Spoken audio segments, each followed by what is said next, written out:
Hi and welcome to the channel. Today I'm going to be taking you on a July garden tour.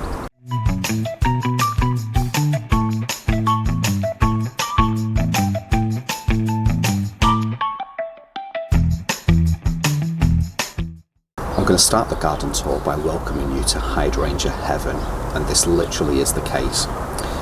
On both sides of me, I've got on one side this beautiful mop-head hydrangea, and on the other side Hydrangea Annabelle. Both beautiful hydrangeas providing lots of colour and lots of interest at this time of year. The great thing about hydrangeas, they begin to, I think, just get better with age, well into the autumn and into the winter. They provide so much interest, certainly in the autumn, with the beautiful vivid colours as everything else in the garden begins to disappear. Hydrangeas are fantastic. I've been growing them. Well, I had one in Mum and Dad's garden when I was little. I'm telling you, they're just amazing plants. If you've not grown one before, give them a try. The hydrangea to my left is Hydrangea arborescens Annabelle, and this variety is a really fantastic one.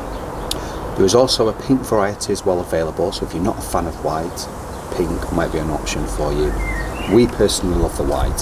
What is there not to like about it? And it's great here because regular Annabelle can be a little bit, shall we say, on the temperamental side when it comes to strong winds. Nestled in between the other hydrangea, the spirea, and the trellis behind, it gives it some support, some strength. Hence the reason it's in a container. Actually, it's not in the ground, it's actually in a container, as you can see there.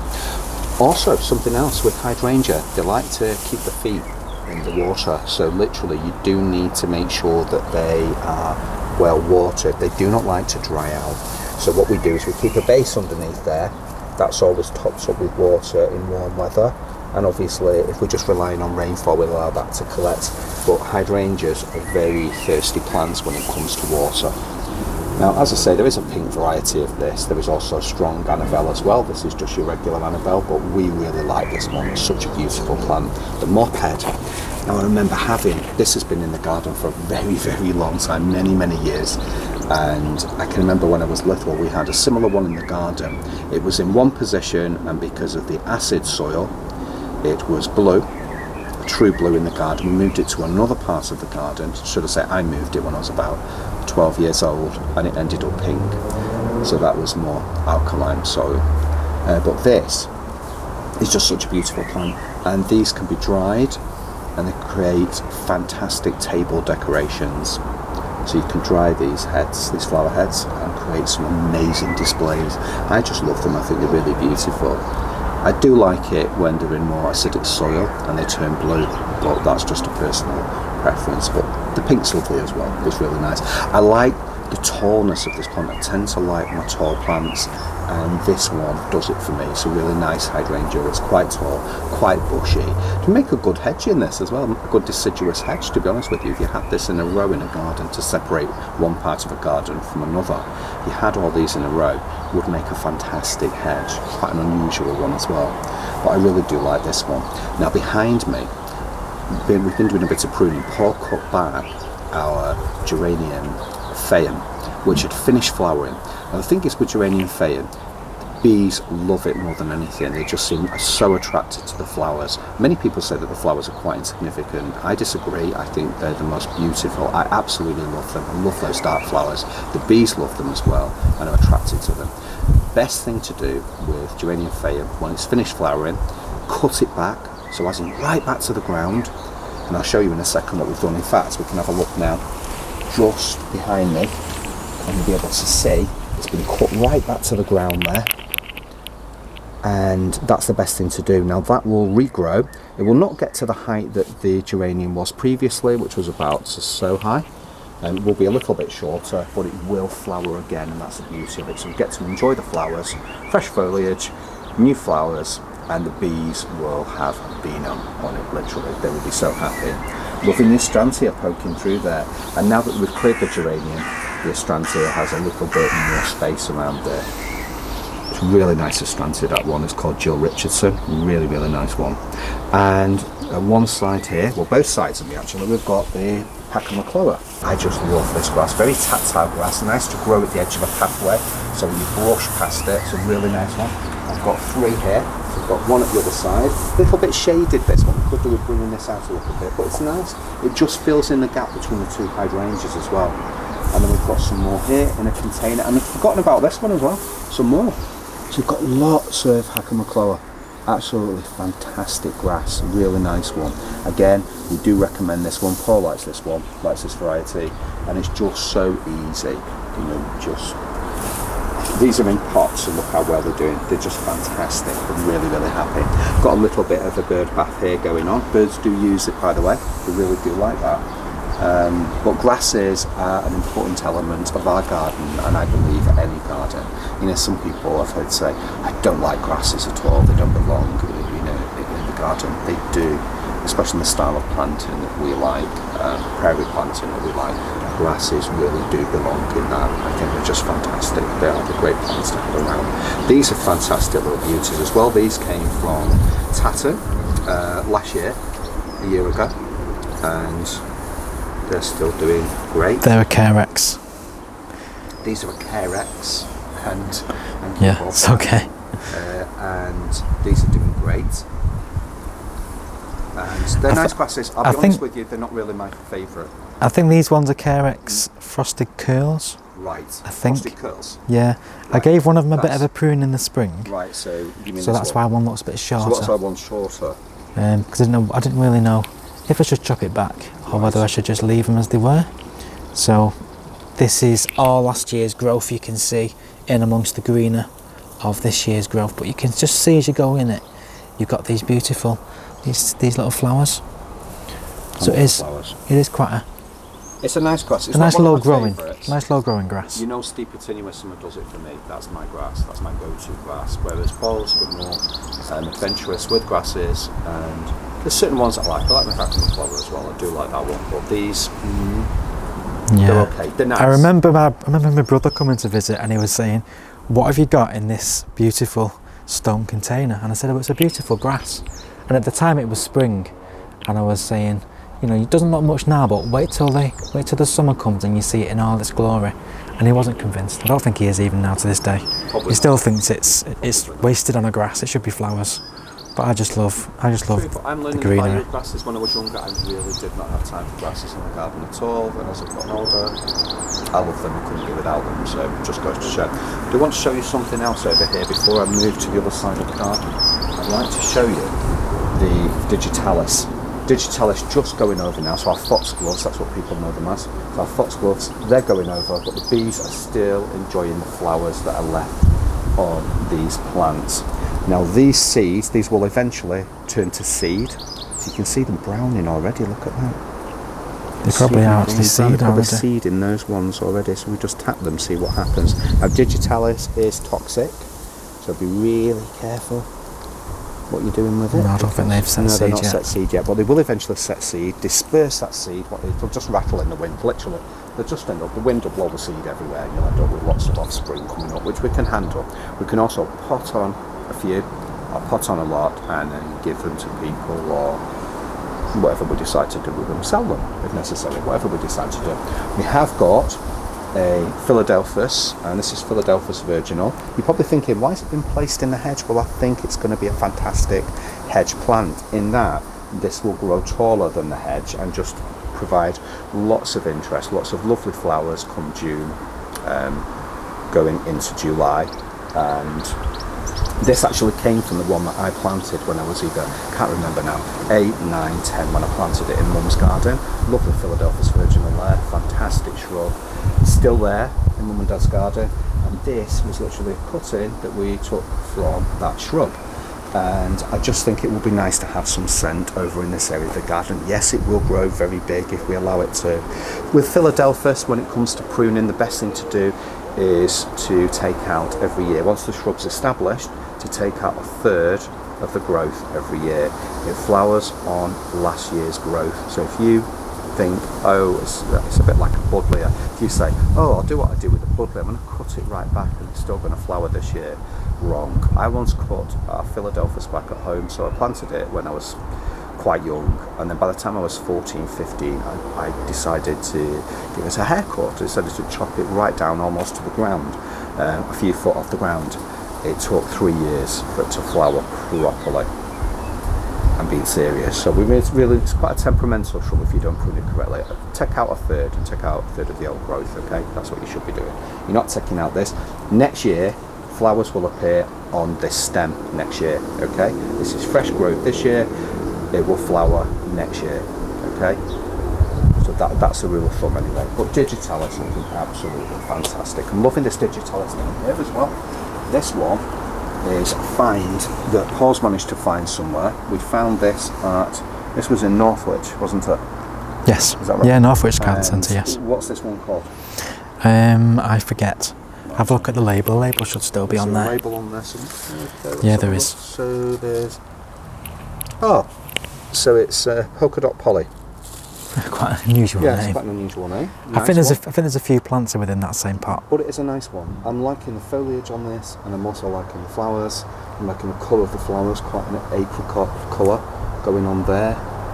Tinges of red running through, like a pinky red. And this is a perennial foxglove. Perennial, which means it will come up year after year. When you So see we're going to that in the see. garden centre, you will notice that those plants, when you see the perennial, it means, you see that sign, it means they're going to come up year after year, okay? Annuals are just that, annual. They come up annual. It's 1 year with an annual, okay? So With foxgloves are normally biennial. Foxgloves are normally biennial, which means 2 years. 2 years. So they grow first of all, then the second year they will flower. So that's what biennial is. So we have annuals, we have biennial, and then we have perennial. A perennial come up year after year. As long as we take care of the plants, obviously we need to take care of them. But I'm just loving this one. I love that colour. It's quite unique. It's quite unusual, and I really, really do like it. They just look like little slippers, I think, don't they? They do. They're nice. They're nice. And the bees love them as well. The bees love these little booths, and I just like seeing the bees happy, and that's the good thing. Next to me now we have Hydrangea paniculata, and this one is vanilla fraise or vanilla fraise, and it's a really nice one. Lovely paniculata. I love the growth on this. I love the flowers. Absolutely amazing. Just opening up. Really nice one. This can grow to a height of 1.8 metres and spread 1.8 metres as well. So it's going to be really nice. We'll find a nice space for that. It's going to be really lovely. It's a really nice one. We've not grown this one before, but we know that it's just going to be wonderful. These flowers will actually start off white and then they age to pink. So a beautiful contrast. It is a nice contrast. Wonderful. Instead of just coming out as pink or coming out as white and staying that way, we get to experience the two colours. So you're going to get, the two shades. You're going to get the white, then you're going to get the colour of the pink, which is amazing. You can see on the label there just what it's going to look like. That's a nice one. That's the idea. Nice label, that. So we're looking for a space for that to go into. It might end up being in a pot for the time being. Now our other hydrangeas that are in containers, and this is just through, I mean this is quite cruel really what I'm going to show you. I mean look at that, they need potting on, they need more compost going in, they need a bit of a feed. This just through neglect. Just basically, really, let's be honest. It's basically neglect. It's neglect. So there's only so many hours in one a day. Exactly. There's only so much we can do. So we're going to work on this. This one is a beautiful white one. Again, we're going to give that feed because it's not looking great. It's in a lovely big pot, but it's not looking great. Our beautiful ribes, and this one is a variety. This is a shrub called ribes. It's a beautiful variety called white icicle. This again was a cut-in from Mum and Dad's shrub in their garden. We've got another cut-in that we actually, you just follow me along. This one was a cut-in, and now it's growing into an amazing shrub in this area of the garden. And we're just using it along the boundary there. It's like a bit of hedging really, just to continue the hedging along. It's really nice. Going a bit monstrous at the moment, It is isn't going a bit monstrous. It wants some of these strappy ones just taken out, and we're going to keep the upright growth in there. Just wants a bit of, it's early days for it, and it just wants a little bit of pruning going on there. But yeah, back to this part of the garden. I'm going to take you along on a little journey over to the stand here, and these are lovely little poly houses, or they were poly houses. This is the frame at the minute, and these were produced by Wilkinson. Now, as you know, many of the Wilkinson stores have closed. Someone else has taken over some of the Wilkinson stores. Who is that? I think it's the Range has got some. Yeah, I think it's the Range. It's the Range. Sorry, the Range. It's the Range. Have taken over some of the stores. some of the products and things. Yeah, because you can so see. This actually selling the products. Yeah, In yeah. the store. And obviously Wilkinson's is still online as well. I'm not sure whether you can get this poly house anymore. It's a beautiful poly house, lovely plastic over, and we did a video, uploaded a video on how to actually set this up. So if they do still sell it and you can still buy it, You might be able to buy it online. you might be able to buy it online. There is a video on our channel on how to set this beauty up, these two beauties up. But anyway, I want to show you the plants because that's what we're here for. Now, again, we've got going on. I'm not going to show you that. I don't need to show you that one. That's a zinnia. Anyway, lovely zinnia. What I wanted to show you was this beauty. This is Geranium Patricia. We have lots of this in the garden. This is a really good doer. Fantastic geranium, quite robust. Grows to a really good size. Absolutely fantastic. When left, it can fill a space. As I say, an amazing geranium. We've grown lots of cuttings of this. Taken lots of divisions. My mind's going blank then for a second, unlike me, not normally stuck for something to say. Lots of divisions. They're growing along really, really nicely. We've got so much going on here, absolutely so much. Got a few more zinnias. We've got, oh my goodness, didn't know that. Didn't know we had an Nepeta in here. Yep. Lots of Nepeta going on. These are a little bit dry. We will give them a little bit of water in a bit. Lots of Nepeta. That's an agastache. Sorry, that agastache. We've got some Nepeta going on there, agastache there. But what we have got, I do really like Nepeta. Let me put that back, put the agastache back, okay. Let's get what I'm talking about out. Okay, so Nepeta's fantastic, also known as catmint. Caps absolutely love this. This is a variety called Walker's Low. It wasn't doing very well in the garden. It was being literally flattened by the cats. The cats absolutely love it. It's not called catmint without a reason. Cats love it and they just love to play around in it, and unfortunately it wasn't getting established.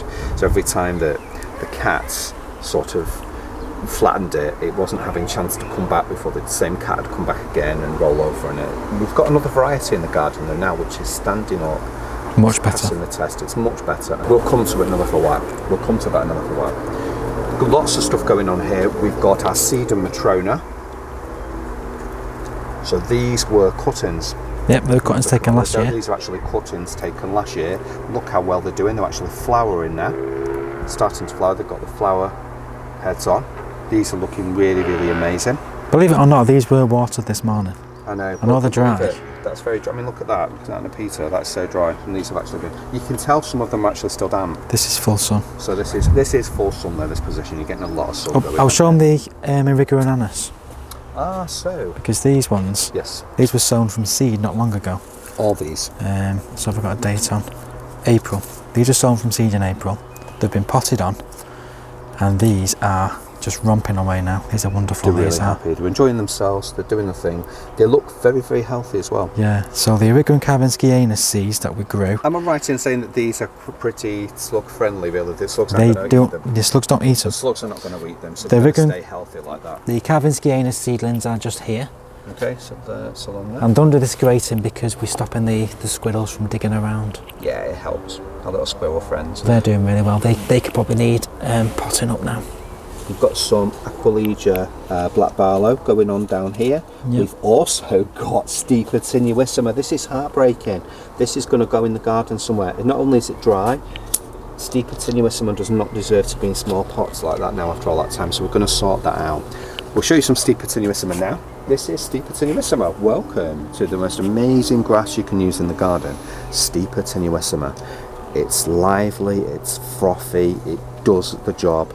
It just adds like a graceful, majestic quality to the garden. Just so to the tactile, border. isn't it? It's tactile, it's nice to touch, but you just imagine the border without it. You know what I mean? It just adds something to the border. It's my favourite grass, this one. My favourite grass. Beautiful low growing. It's not too low, but not too tall as well. Fantastic. Going back to the stand, a beautiful penstemon here, and this one is called Garnet. It's a beautiful deep red, and these again, fantastic plants. The slugs leave them alone, so if you want to grow anything that is slug friendly, as in slugs are not going to obliterate it, penstemons are the way to go. But these are really nice. I'm loving what's going on in this stand. I'm very happy with it. We just need to get some of those Stipa tenuissima into the garden. Now I absolutely love what's going on with the phlox. I love my phlox. This is one I always go on about. This is a variety called Spatsommer. and it's absolutely amazing. Look at those lovely flowers starting to come out now. Those flower buds are starting to come out. They're going to open soon. And this one, phloxes are highly scented, provide beautiful scent to the border. Again, it's not prone to slugs, so you can grow this one successfully without worrying about slugs obliterating it, because there's a variety called Bright Eyes that I actually like. We've actually got it in a pot over there. We've got that in a pot over there on the stand, because literally they will obliterate it, give them a chance. So but yeah, it's all going really, really well. Our geranium brookside, we've got a few dotted along this border. That's going really, really well. It loves to scramble through things. It loves to grow through plants. Look at what it's doing here with the phlox. It's got really tall there. It's got really tall because it's got a support. He's found a friend with the phlox and he's very happy. Our perennial wallflower, so the Warburtons, so WL, Warburtons yellow. Fragrant sunshine. Warburton's fragrant sunshine, and this is doing amazingly. It's a great plant for scent. Provides a lot of scent in this border, especially on a dry, sunny day. We're not getting many of those. It seems to be raining all the time. The cornflower's doing really, really well. Absolutely amazing, as is the salvia, and it is Salvia caradonna, and this again is dotted throughout the border. Remember, when you're creating a border, it is always nice and essential really to have the repetition. And you'll notice through the border we repeat the same plants. So we have the phlox running through, we have the geraniums running through, we have the cornflower running through, the Stipa tenuissima running through, the salvias running through. It's great to create that repetition. We don't want just one plant, then something different, then something different again, then something more different all the way through a border. It just ties it all together. And we like to grow a lot of plants, obviously, but look at the Stipa tenuissima, just look at that. I told you it was frothy, it's amazing. Everything's doing so well. Everything's doing so well, I'm so happy, but I love these buds as they begin to open on the phlox. They're just amazing. Now, lots going on with the tomatoes as well. Let me tell you. And they've got lots of lovely flowers, lots of great growth, and the tomatoes are in these containers, and they're being fed, and they're being looked after, they're being watered well. But look, I've got the tomatoes for me. So look at those beauties. They're going to be amazing. I can't wait to see those grow, progress, and to eventually, and I'm not a tomato lover, okay, but I can't wait to try some. Honestly, it's going to be interesting. I'm going to really love it. Again, two different varieties going on of tomatoes.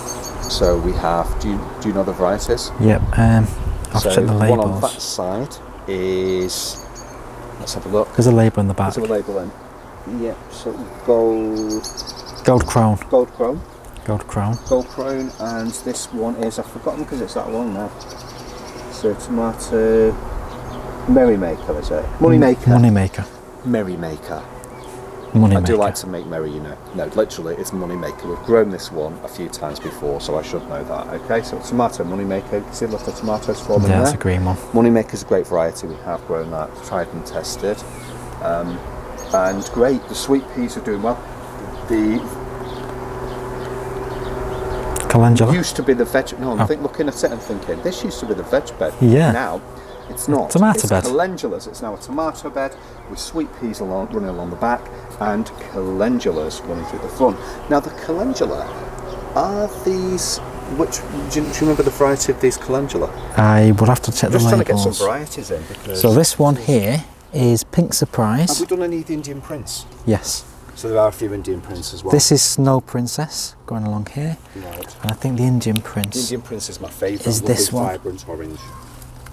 Yes, That's these ones. a really lovely vibrant orange, and that just, and when I say vibrant, it's like a burnt orange, if I remember correctly. Yes. It really does it for me. I absolutely love it. Sweet peas. I have just, before we started the video, about 20 minutes before, picked lots of the sweet peas. There were so many flowers here, you'd have been so happy to see it. I wish you could have seen it. At the minute, we've got lots of different colours coming out. We've got lots going on. We've got the pink, we've got the red. But it was fantastic. The scent was amazing. But with sweet peas, what you need to do is cut them regularly. Go out daily, cut them, bring them into the house if you can. enjoy them, enjoy the scent. They're amazing for scent, great to bring into the house, just fantastic to have around. They really cheer you up in the evening. You look at them and think it's almost like you're out in the garden. Great to have around, and they are just such a beautiful plant to grow. They really are. We have them in these containers. I've probably said many times before, but I am going to say it again for those listening for the first time or watching our videos for the first time. We grow them in containers because it just helps with the slugs. It stops the slugs getting to them. There's a bit more work for them. So when they're on the stand over there and they're growing away nicely, the seeds are coming up, there's just that much more work for the slugs. Now, then what we do, when they are eventually ready to go out into the garden, we take them from inside, bring them out, and they're placed on the soil, sort of like manoeuvred left to right into the soil. And then what happens is the roots will permeate through the base of the plant pot, through the holes in the plant pot. They will go through, permeate into the soil, go down, and they will just grow and do the thing. They don't have to be moved from the pots. It saves on root disturbance, because sweet peas do not really like to be disturbed that much. If you're ripping roots apart and separating, prizing plants apart, it's not going to lead to the greatest outcome. The best thing to do is, for us, this is just our personal preference, we like doing this and it works really well. Eventually these will be up and beyond to the top of the fence, so they're doing great. These have only recently been placed in and already they're beginning to grow. These have been in this area for a while, for a little bit longer, and hence the reason they're part way up the fence, but they will grow to the top of the fence and beyond. We've got, wanted just to say something about the tomatoes. Now this tomato variety is called Indigo Cherry. So this is Indigo Cherry. Cherry drops. Cherry drops, sorry. So Indigo Cherry drops. I think the other one's on the other side. Right. In the same pot. In the same pot. They're so the it's like GoPro. the very end there, kind of They're thing. the GoPro. Just as that one is Indian cherry drops. Is there any on the GoPro yet? I think still. They're still starting. Still They're deciding forming. to start. They are still forming, but they're doing the thing. And don't forget to give them a little tickle, Yes. because that does help with the pollination. Pollination. Because these are wind pollinated. Always remember that. So tomatoes are wind pollinated. If you just give them a little tickle, Just helps to spread okay, that pollen just around. helps to spread pollen. Okay. Yeah, all of the farming there, little tiny ones. Ah, brilliant. Little tiny that's ones. And you can see a lot of the plants that were in the border along here. So this is the Aster Little Carlo. We've managed to rescue it from the border Now, from the if you remember, slugs. little Carlo was being obliterated by slugs. Now look at him. We brought Look at that them, they're out. fantastic. They're And so this happy. one is the Aster, which is Twilight. So that again has had trouble, so that's been taken out into a pot and is growing perfectly fine at the moment. We've got the rose in. Again, I always say this every time it's on, but that's been in since the mid-1960s in this garden. It's a Rosa Superstar, and this has Look at been that one. Have you mentioned the Hydrangeas? You've not, have you? the Hydrangeas. Cobalt Star. Cobalt Star. We used to grow this in Sheffield really successfully, and we really loved it. It's a really beautiful Hydrangeum. Hydrangeums are very, they're just amazing. There's nothing like Hydrangeums. Bees love them as well, don't they? They're very much bee magnets. The more of these you have, the better, really. But Hydrangeums are great to grow. This one was rebought from Elizabeth McGregor's garden in Scotland, That's the truth. When we and this was were actually there. bred there. So this was fantastic to get this back again, because we did lose it when we moved. Oh, she talked to us about the story of how it came about. So if I'll pop the, we did some root cuttings of this last year, so I'll just pop the link to that on the screen now, so you can listen to the story about how this came about. She was a very It's nice quite lady as well. interesting. She was nice to talk to. Very, very knowledgeable. It's great to talk to people who have actually bred the plants, that have actually come up with the plants. Really, really great that. Our strawberries doing well. I think there's a bit of work needing to be done with this, especially this top bit. I think it just wants topping up with a bit of compost and this. Yeah, I think bit. they're on the 3-year Yeah, they're point, on the 3 year. Yeah, so they're definitely. probably going to need to be replaced. Definitely going to need to be replaced. Definitely for next year. They're not happy, are they? Let's face it. They're not as happy as They've not usual. been as productive So this we year. can do something with that. That's great, because the wonderful thing about gardening is, something that's not going well. It's like anything in life. If something's not going well, instead of looking at it, oh no, it's the end of the world. It's not. Nothing's ever the end of the world, and this certainly isn't. It's an opportunity for us to do something better and for us to change things. So that's how we look at things. That's a really great way. Great philosophy. Anyway, let's go back. So we've got Lichnus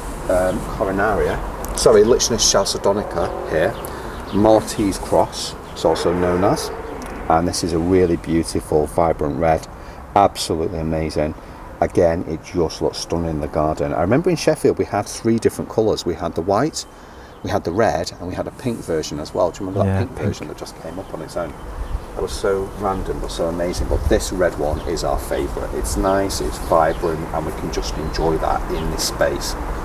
The geranium that we have here, so geranium Ibericum, that's been cut back, and that's come back up already with fresh foliage. Again, it's nice to rejuvenate your geraniums by chopping them back to the ground, allowing them to create new foliage. If they flower again, fantastic. If not, that's okay as well. There's no problem, because literally you're getting fresh foliage and things do not look tired, and that will see you through into the autumn. Certainly see us through that. Now, our tree, Prunus nigra, absolutely amazing, doing really well. And I know that Ben will be very happy with this tree, planted in memory of our Bengal cat Ben. I know that he would love it, and if he was here now, he'd certainly like to be out of his basket climbing this. So yeah, doing really, really well. Lovely vibrant tree, nice to have that contrast of foliage rather than everything being green in the garden. Also nice to have different colours as well, so the dark foliage is perfect. Cedar Matrona, again I showed you that on the stand, it's amazing, doing its thing, very, very happy. We've got Rosa Super Dorothy, absolutely amazing flowering going on there. It's laden with flowers. It's laden with flowers. And this was planted in memory of Paul's mum. Absolutely amazing. So beautiful, honestly.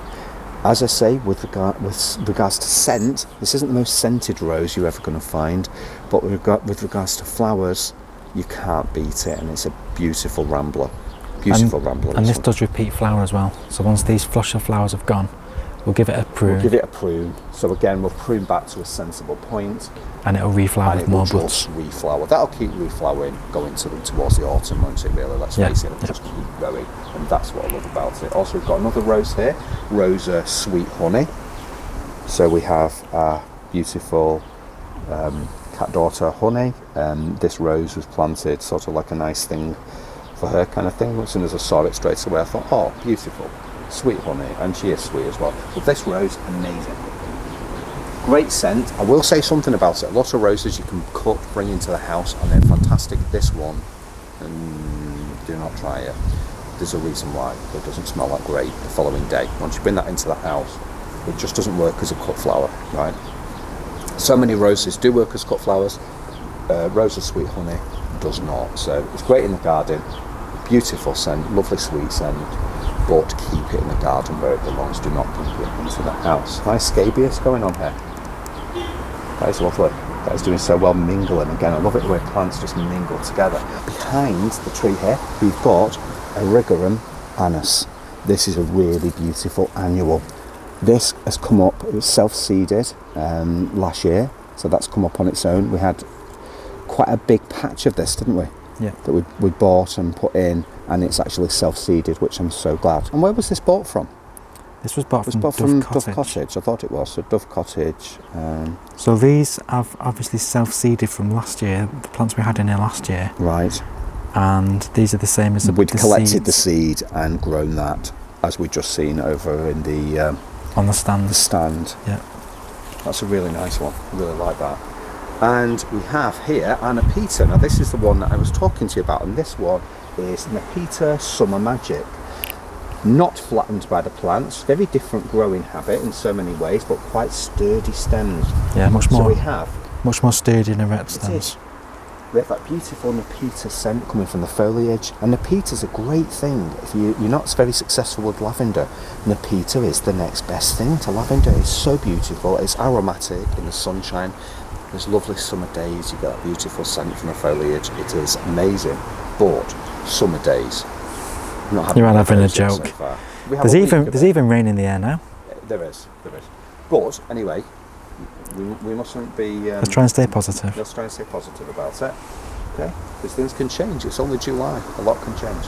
Okay, now this is a really great one if you're Nepeta keeps getting damaged by the cats, you want to try this one. Give it a try. It's amazing. So Nepeta, summer magic. Literally summer magic. Now, look at this beauty. I absolutely adore this plant. I really do. I just love it so much. You loved it that much you can't even remember what it's called. Come here. It's Persicaria amplexicalis firetail. Persicaria amplificalis firetail. You can tell that I have come in from work and feeling very tired. When I start forgetting plant names, you know that I'm tired. I never forget plant names. You know this I've one been growing well. this for years, and I never forget it. So you know that I've had a rough day at work. Now, literally, what's going on here? We've got Mrs. Kendall Clark. She's coming to the end of the flower, and she's got a few flowers left on. But she is a beast. Just look at that and look at some of these stems. Get yourself in there. Look at those stems. They're amazing. Again, when this is finished completely, it'll be taken. No, it won't. Oh, so it's not going to happen. No. No, I usually do is take some shears to it, take it back to the ground, enjoy the fresh foliage. No, we left this over the summer last year, and it worked really well because those seed heads are quite attractive in their own right. True. And if we cut this back now, we won't get any more flowers.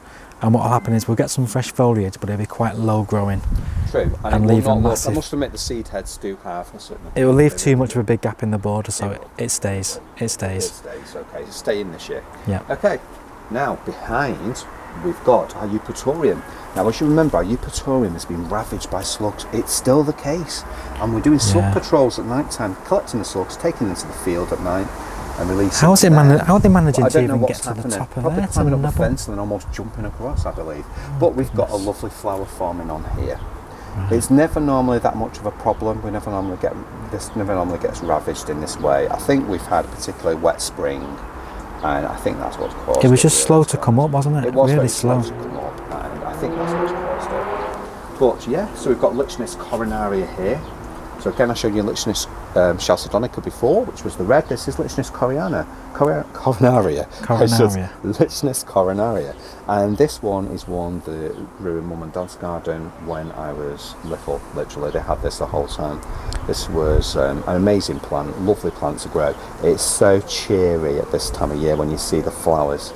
Those big, lovely flowers, absolutely beautiful. And in front, we have Geranium Roseanne. And the pink and the blue really do blend well together. Roseanne's a fantastic geranium. It's sterile, okay?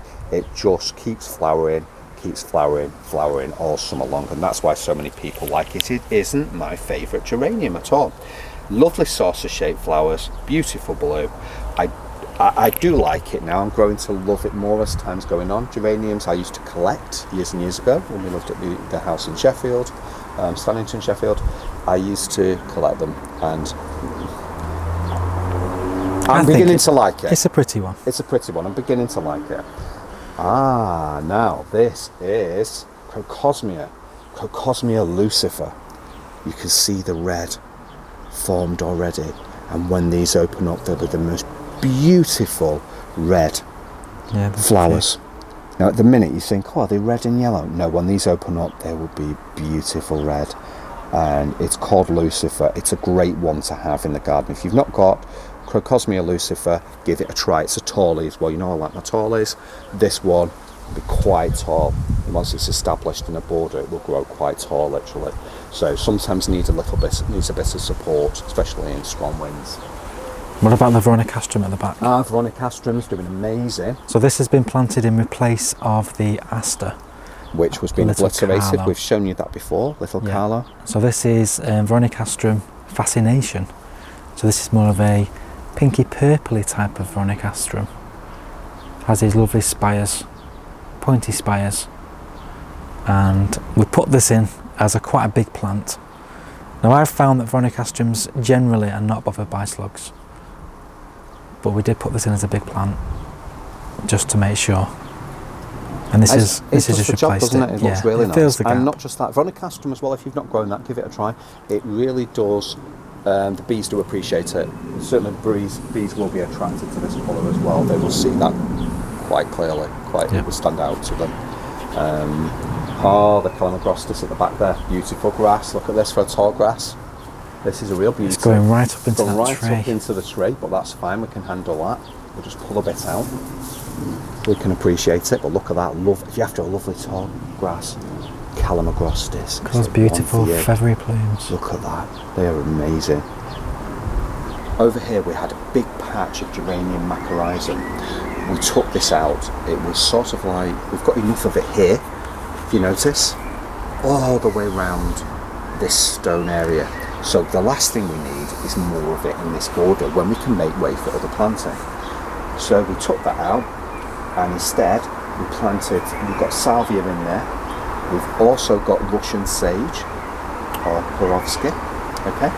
And we've got Rudbeckia Fugida diamii. So this originally was behind where Mrs. Glendale Clark geranium was? This was right behind here, and it was just not getting seen. It was being swamped by this geranium. So we rescued it and brought it to the front in this space here. This now is just going to be amazing. Now the thing is with this, I will say something.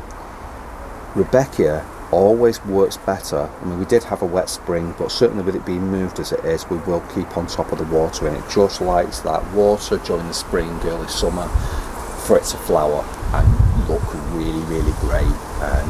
But you can't beat Rudbeckia for flowers. Those beautiful sunshine yellow flowers, they're so cheery, they're so vibrant, and it's always one of my favourite plants in any garden. Now, behind we've got Phlox David. Phlox David is another one that isn't slug prone, so you can get this in your garden. It's a beautiful white phlox, lovely delicious scent coming from it. We've got our trusty old staple again, our Stipa tenuissima, my favourite grass. We've got our penstemon, and this one is, I'd forgotten. Garnet. Garnet, that was it. This one's garnet, and it's a really beautiful one. Behind, look at this beauty. We've got echinacea. So this is a gorgeous echinacea. We've got a flower there. We've got all these buds waiting to flower. I absolutely adore echinacea. You cannot beat it. It is such an amazing plant. It's so lovely, and again the bees will absolutely cover this. When all these flowers come out, the bees will cover it. Now if I can sneak behind here, I've got something to show everyone. Oh, it's got some chives coming up there. You've got me on some chives. Look at these wild strawberries. So alpine strawberries, doing really, really great. Now I'm going to take that off. Are they ready to eat? Yeah. I actually prefer those, you know, to regular strawberries. Amazing. Nice to have around the garden. And if you've got a big patch of ground where you can literally allow the alpine strawberries to grow, huge patch, do it, because it's well worth it. Another thing I like as well, let's cut this hedge back, this bit of privet. We've got the buddleia growing up there, that's doing really, really well. The ribes sanguineum at the back there, that's doing great as well. So we're getting some height at the back here. We've got some more privet, but I love the smell of privet. Nothing smells greater than the smell of privet flowers. Honestly, truly amazing. I need to be careful with this because I'm actually allergic to privet. End up with coming out in sores all over if I get too close, but that doesn't matter. It's well worth having in the garden. I love that scent. Now over here we have Helenium, and this one is Helenium Weser Gold, and you just cannot beat Helenium. Such a beautiful plant, as is Echinacea next to it. You cannot beat the flowers on this. Beautiful yellow flowers, and these are just going to be amazing, and they will keep flowering into the autumn, and they're just going to be so lovely. I just love the later flowering perennials, I really do. It's a time when they're most vibrant. I just love the colours of those late flowering perennials. You cannot beat it. Absolutely amazing. Now I think this is Silver Shower, is that correct? Silver Showers. And this is Silver Showers, and this one is Philadelphia, so another shrub, and this is quite a low growing one. It's placed in a pot, we've kept it in a pot, but it's had some lovely flowers on. Very, very sweet scent as well. It's not called mock orange for no reason. Absolutely amazing. I love the scent of that. Now our Verbena bonariensis. Don't forget about this beauty. Right, so our lovely. That's the only one that's got a flower on it. This is Eryngium planum. Planum. Yeah, it's a really nice one. The other Hydrangeas have not done that great. They've had collars on. We've tried to I keep think them as well we're as going to possible. rework this area, I think so, definitely. Needs a bit of thinking. But this one's decided this We need year something slug-proof. he's going to be the star of the show, and he's just loving it. He's so happy there, and I just love it. Absolutely amazing. Lovely plant. Right. So what I want to do is show you behind here. So this was the area that's all redeveloped. Lots of foxgloves in there. Lots of different things going on. It's looking really good. Obviously the forsythia was cut back, allowing for more space in the garden. Wasn't going across next doors and looking a mess like it was before then. We've got lots of astilbes going on here as well. So this area just looks nice. It makes the area look bigger, to be honest with you. Now the shrub's been cut back and this has been sorted. It really does look bigger. We just had a problem with the Hydrangeas because where your legs are there, just behind you, the Hydrangeas literally been. I've taken it out Wasn't today. the greatest, was it? So, They've literally been devoured by the slugs. Now Hydrangeas normally doesn't get eaten very much. Well, you can see the trails have been all over everywhere here. So we need to find something else. More of alpine strawberries. Wow, look, lots more going on there. Lots more happening. Wow, roses flowering. Lovely. The GM's lovely. This is Geum Totally Tangerine. And we have got this in the garden. Again, it's just in here. GM like to be well watered. They do not like to dry out. So again, more of the Helenium. Some of the Wester Gold Helenium there. Lovely grass there. Lovely Millennia. That's an amazing one. More Phlox David. Again, notice the repetition both sides of the garden to bring some uniformity. Also, as well, we have more of the Stipa tenuissima. Again, both sides of the garden. So we have this dividing down the middle. Verbena bonariensis. This one's Purple Elegance. Purple Elegance, but I really like the scent of it. Also, you will get butterflies absolutely loving this as well. So as the butterflies begin to come out, so towards the end of July, August, you will get butterflies all over this. They absolutely love it. Our Ligualaria, again, doing really, really well. Now, Ligualaria, as we've discussed before, does not like to dry out. So if you have Ligualaria in your garden, make sure it is well watered. The other week I came out and it was a hot day. It was one of the hot days that we had. Was it last week or the week before? I can't remember. Last week. It was last week. So I came out into the garden. I thought, oh, what's happening? I looked. It had wilted. It had just looked like it was awful. It was in such a sorry state. So he had a few buckets of water poured all over him. He's literally come back up. He's happy now because we've had a little bit of rain since then as well. We've obviously kept him well watered and he's happy. Fuchsia Magellanica beginning to flower. I can't wait to show you these. Look, I've got a flower here to show you. So Fuchsia Magellanica, lovely purple centre with the pink on the edges. Look at that! Wow. Fuchsia Magellanica, traditional fuchsia that you used to see in everybody's garden. Really beautiful. Now we've got Alchemilla mollis. So Alchemilla mollis, really nice acid green flowers, fantastic foliage. Looks great in the rain as well. So when it rains, the rain collects. Oh, look at the water on there. It's almost jewel-like when it collects. Very, very beautiful. So on a rainy day, that looks great. Lots of lovely geranium going on around here. Fantastic. A little buddleia that's just starting off on his journey there. He's there looking good. Oh, look at these beauties as well. These are leucanthemum. Leucanthemums, and they are lovely. What size is that flower head? It's bigger than your hand. It is like. It's lovely. That is so lovely. Well, and these are the buddleias that we grew from cuttings when you did the cutback in the springtime. So and already they just grow so well. That's got a flower it's on. even got a flower on. They love it. They just love to be. They love cuttings. Do you know what I mean? They love to grow. Buddleias like to grow. So if you do lots of cuttings, you know that you're going to be successful with buddleia. Buddleia is a really easy plant, really easy shrub to propagate, and something that's enjoyable. And you can pass them on to friends, family. You know, pass them on to neighbours, pass them on to people that you know. Not everybody likes buddleia, by the way. Buddleia is also known as the butterfly box. Butterflies absolutely adore them. Not everybody does like them. Some people say they're a little bit invasive. They're beautiful when kept in check. They are lovely and they're a great plant to grow. And let's face it, the way that the wildlife situation is going on, we need more of these flowers in the garden, more of these plants, the shrubs that produce these flowers for the pollinators. We really do need that. And thinking about moths as well.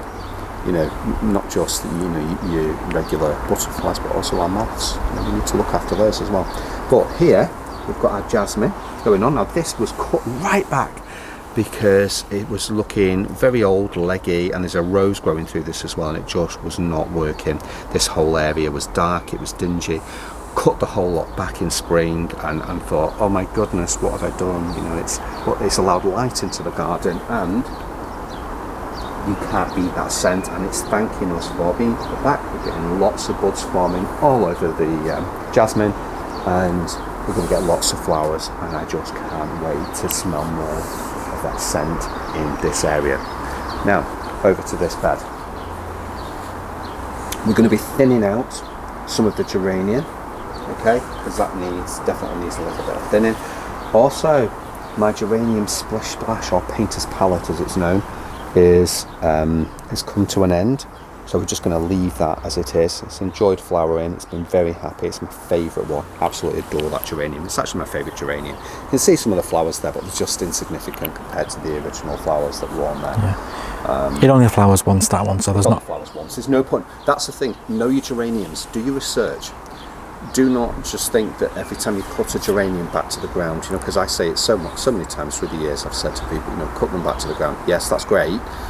Only do that if you know it's going to flower again, or if the foliage does begin to look untidy.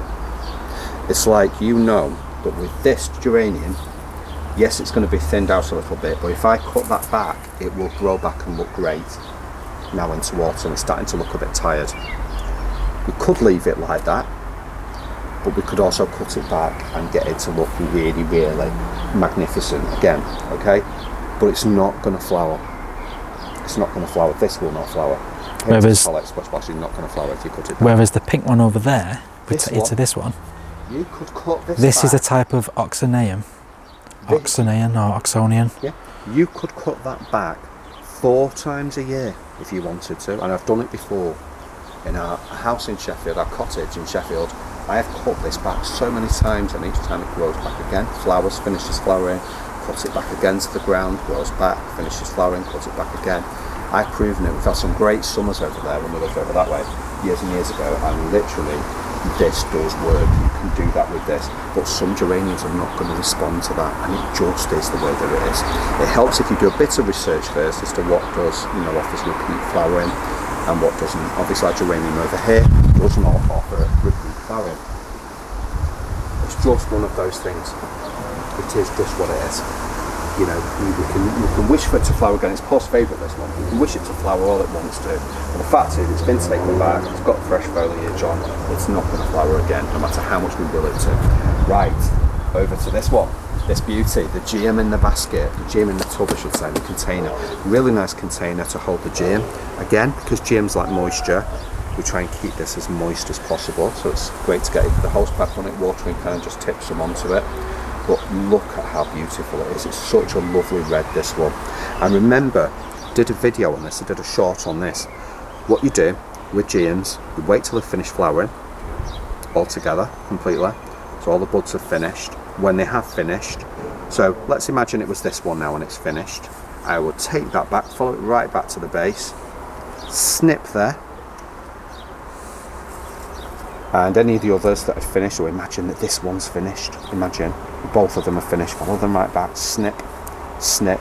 That will allow lots more fresh growth to come from the base, such as this one there, and provide us with lots more flowers. We need to rejuvenate the plant. We need to keep cutting back. If we don't deadhead and we just leave everything to go over, it's not going to flower again, so we need to keep up with the deadheading.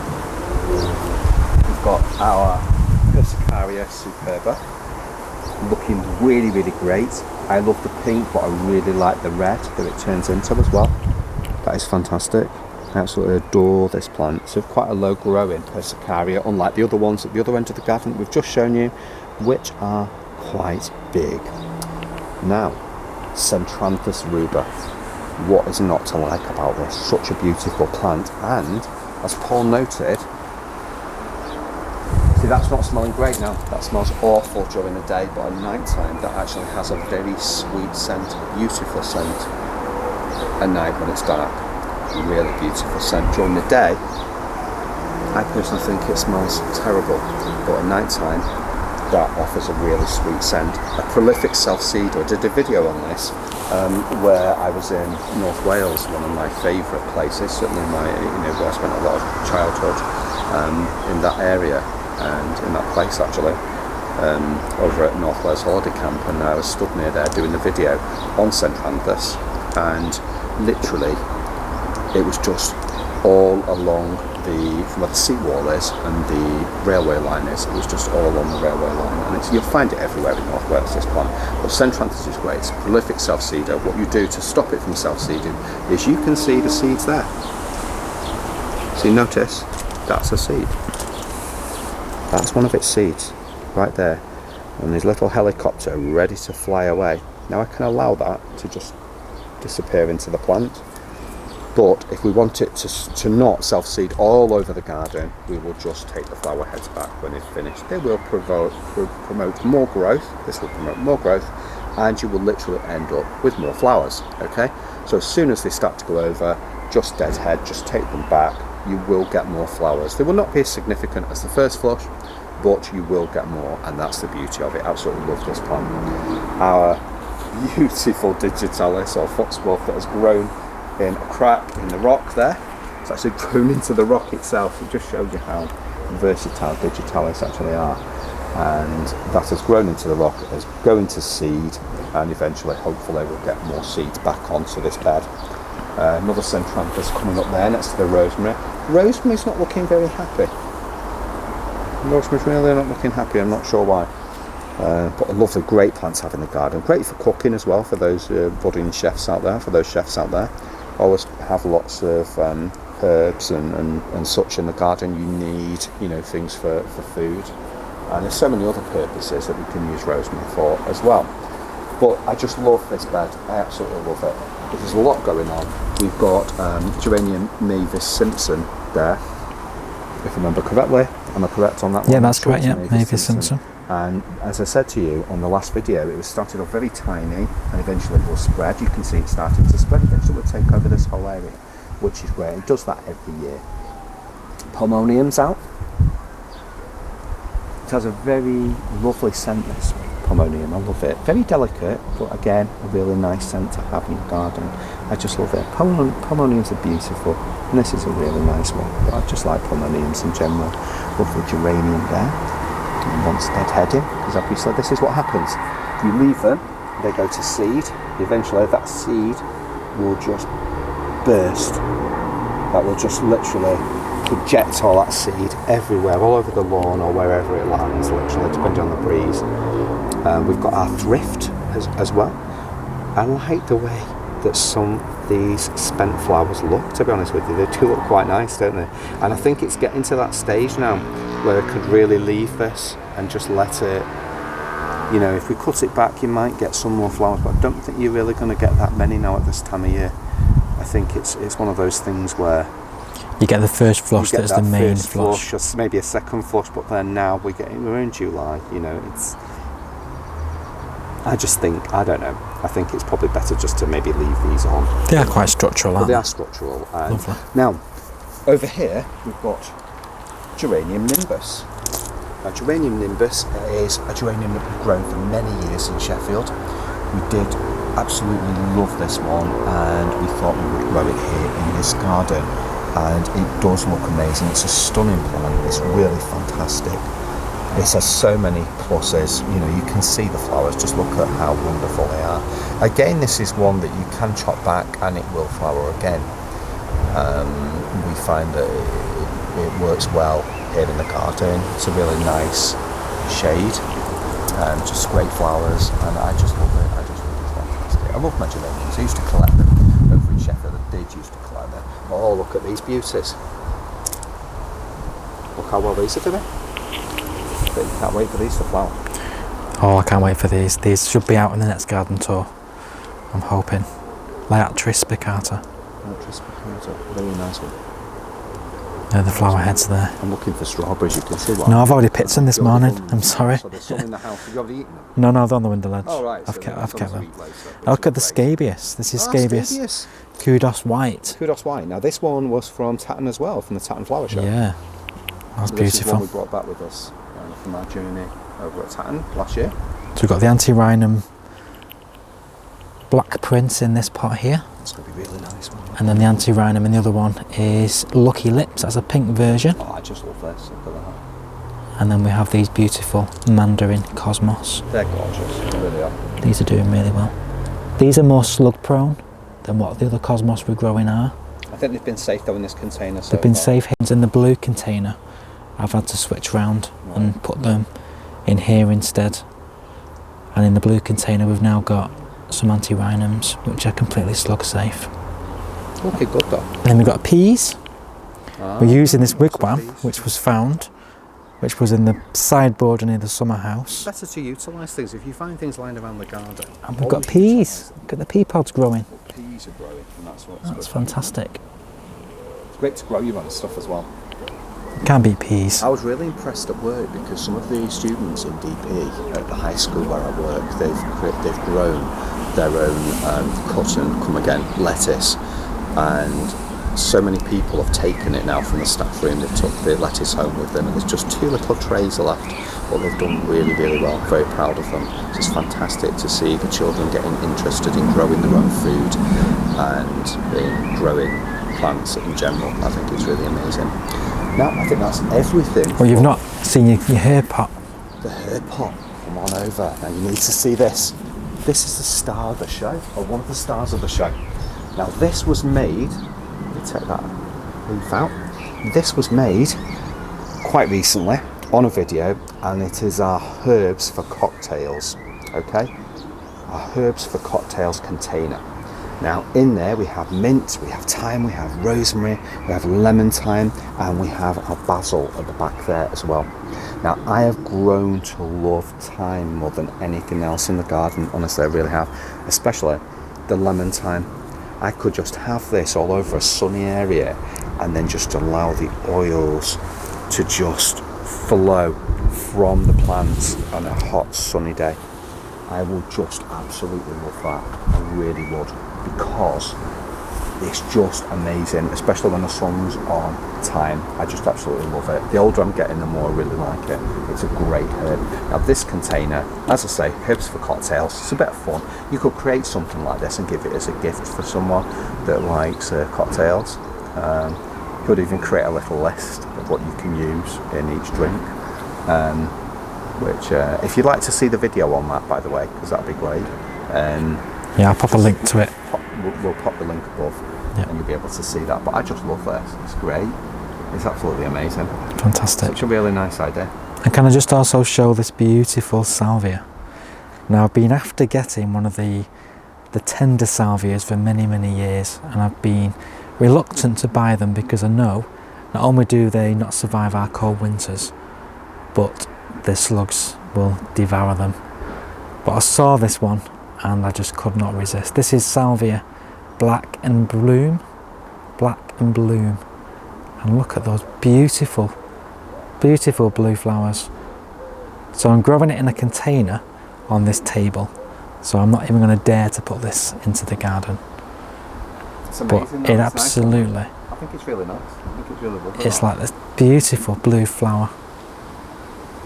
Absolutely fantastic.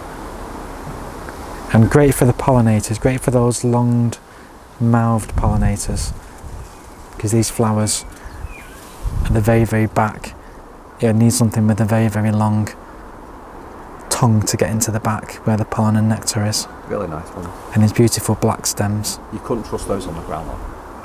No, it's staying on this table. But the garden in general is looking fantastic, and we're both very happy with it. It's just great to be out here after work. I'm rather tired, but yeah, it's great to be out here after work, and it just re-energises you. It just gives you that zest back for life, and it's just a great place to be. And do you know what? The best thing to do if you've got a tough day at work or a tough week at work, get yourself out into the garden when you get in, do a few jobs out there, or just sit simply and enjoy a nice drink.